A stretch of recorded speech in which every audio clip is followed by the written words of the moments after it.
Voici en cuisine pour préparer la veste de loup. Donc celle-là, elle est vraiment rigolote avec sa forme.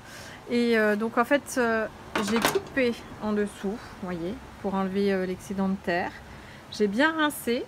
Et maintenant, je vais couper comme ça. Je vais essayer de me débrouiller des petites lamelles d'une épaisseur de 1 cm. Voilà, donc j'ai un peu du mal à tenir en même temps. Donc vous voyez à peu près l'épaisseur des tranches.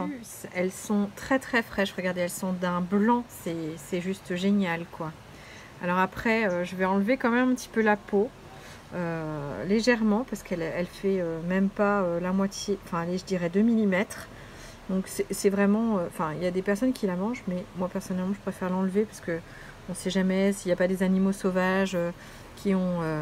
fait des excréments dessus. Enfin voilà, pour la propreté, je trouve que c'est mieux parce que même nettoyer, voilà, je préfère. Mais en tout cas, je vais me régaler. Je sais pas si vous voyez, mais là, c'est un tout petit peu marron, mais tout le reste, c'est bien frais.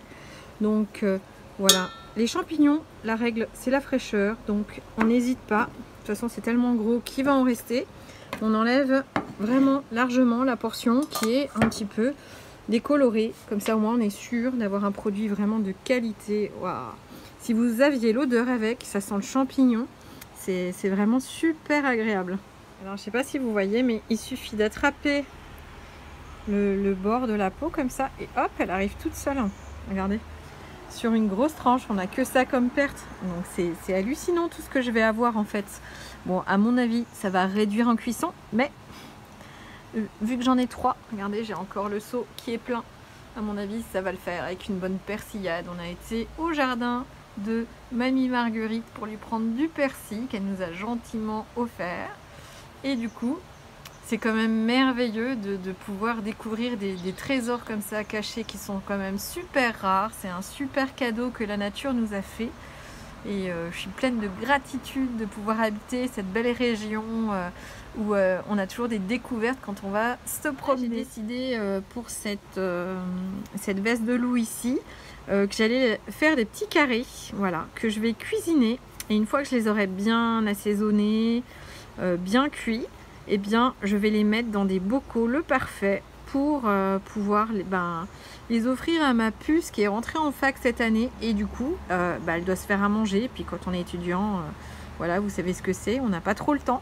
Comme ça, elle aura juste à ouvrir son petit bocal, elle aura ses petits champignons tout cuisinés. Impressionnée, regardez la gamelle que j'ai déjà. Ce n'est que la première veste, il me reste tout ça de la première encore. Et c'était la plus petite. C'est impressionnant la quantité. Alors je sais que ça réduit un petit peu, mais pas non plus autant que les autres champignons.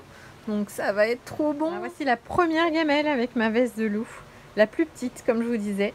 Mais si vous saviez l'odeur qu'il y a sur mes mains, c'est juste une tuerie. Allez, on enchaîne sur la deuxième. Alors celle-là, elle est énorme. Alors au poids, je vous raconte même pas. Allez, sous le robinet. Ouais, en fait, je suis même pas sûre que je vais... Si, parce que quand je la découpe, sinon la terre, elle va aller avec le couteau et vaut mieux la rincer quand même.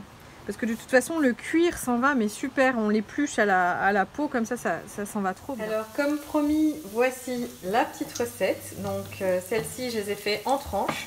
Donc, une bonne persillade. Je mets d'abord du beurre, un petit peu d'huile d'olive, même un peu beaucoup, parce que du coup, ça boit énormément le champignon, avec du persil et de l'ail. Maintenant, on va aller prendre des morceaux. Ceux-là, je les ai coupés en petits morceaux pour justement pouvoir les mettre en conserve. Donc je les mets dans ma persillade, dans mon wok. Alors d'une main, c'est pas facile sans en mettre partout.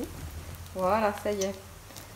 Et puis, je vais mélanger. Je vais laisser revenir une dizaine ou une quinzaine de minutes. Et normalement, je vais me régaler. Je vais pas montrer avec les 3 ce que ça donne. Regardez quand même, c'est énorme. Donc il y a ça, plus le wok, plus mes 2 tranches pour ce soir. Je pense qu'on va avoir des champignons cet hiver. Bon appétit!